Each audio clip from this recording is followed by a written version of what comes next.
Welcome back, brothers and sisters. I am Braden. This is Langley Outdoors Academy, the place where we not only talk about what's going on in the gun world, but also how we're going to fix it together. And the content that I'm going to show you today is something you need to see and you need to send out. And the reason why is it goes to something that I've said multiple times on this channel. The exact same content, the exact same attacks, the exact same strategies that the gun controllers use against gun rights with such brutal efficiency, they are using against their other rights. They're going to come for the Second Amendment fight first. The very people in this audience are the ones that are holding the wolves at bay from the fight and the assault on our gun rights. Now, I'm going to show you a couple things in this video. One, we're going to go across the pond in the UK to show you what they're doing to First Amendment rights. And then I'm going to show you what's happening here and where this is coming from. This is a big one, people. Please send this one out and show particularly to anyone you know that is on the younger age of the spectrum because they need to see what is coming.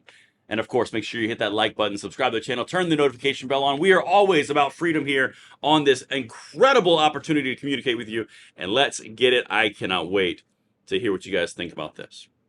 All right, so the first thing that I'm going to show you is something that's happening in Europe right now, specifically England. You know, the country that's the most like our demographic and our homogeny, our origin point, that one. Well, the UK has gone down the road of extreme censorship, and now they're arresting people for social media posts that people might have bad feelings about. I'm not making this up, and then I'm going to show you what's happening here. Check this out. Again, the fight that we have every single day is the precursor preventing this. You are incredibly important. Don't ever forget that. Check this out. This is bananas. We have some breaking news now, and a woman has been arrested by Cheshire Police in relation to an inaccurate information on social media about the attacker in the Southport murders. It says a 55-year-old woman from near Chester was arrested earlier today, Thursday the 8th, of course, on suspicion of publishing written material to stir up racial hatred and false communications. She is currently being held in police custody. Chief Superintendent Alison Ross has also made a statement saying that this is in relation to a post which has been fueled by malicious and the protest rather has been fueled by malicious and inaccurate communications online. It is a stark reminder of the dangers of posting information on social media platforms without checking the accuracy. It's also a warning that we are all accountable for our action. Anybody else just get holy crap flash across their brains and the little chyrons? Yeah. This is what happens when you have a disarmed society. When the police and the state have so much power that for a social media post, they're going to find who you are and come to your door and arrest you, taking away your freedom. Your right to go anywhere and do anything is being impeded because of a social media post, an opinion, your free speech. This is only possible in a state that has complete and total control over your gun rights, over your life, so to speak.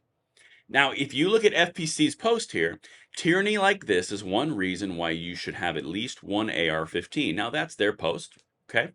Breaking, UK authorities are now arresting citizens for social media posts that contain inaccurate information. Now, here's the key. The inaccurate information that they're referring to that's fueling the protest, they're talking about a 17-year-old who grabbed a knife in a gun control state and went on a killing spree and killed 3 children in a dance studio. That's what we're talking about. That's what's fueled the entire protest. And then the reaction from the government is not to crack down on the individual who did it or release any information, which brings people to put their own information out there. It's all about the mean protesters, and they are so mean against everyone else. See how it switches. In the United States, if you are protesting against Donald Trump, then you are righteous, and the sitting presidential candidate for the United States can fundraise for you and get you out of prison. And then the sitting VP candidate is going to facilitate it in the state of Minnesota. Everything that you're seeing, oh, it's righteous in the United States, but over in the UK, oh, that is terrible. It's horrible.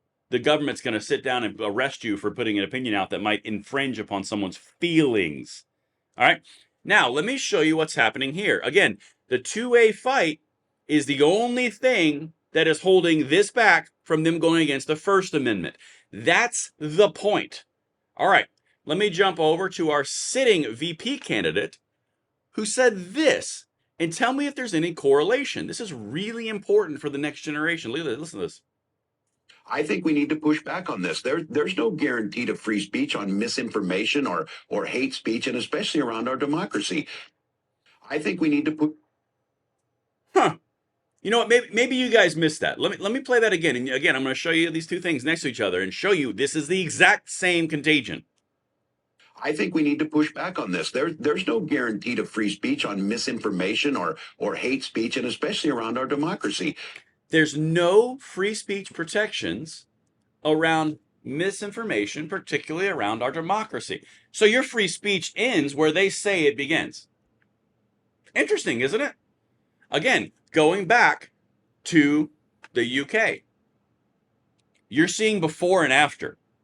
The person that I just showed you, this guy, that's the sitting VP candidate underneath Kamala Harris for the Vice President of the United States. He just said your free speech has limits, particularly around misinformation.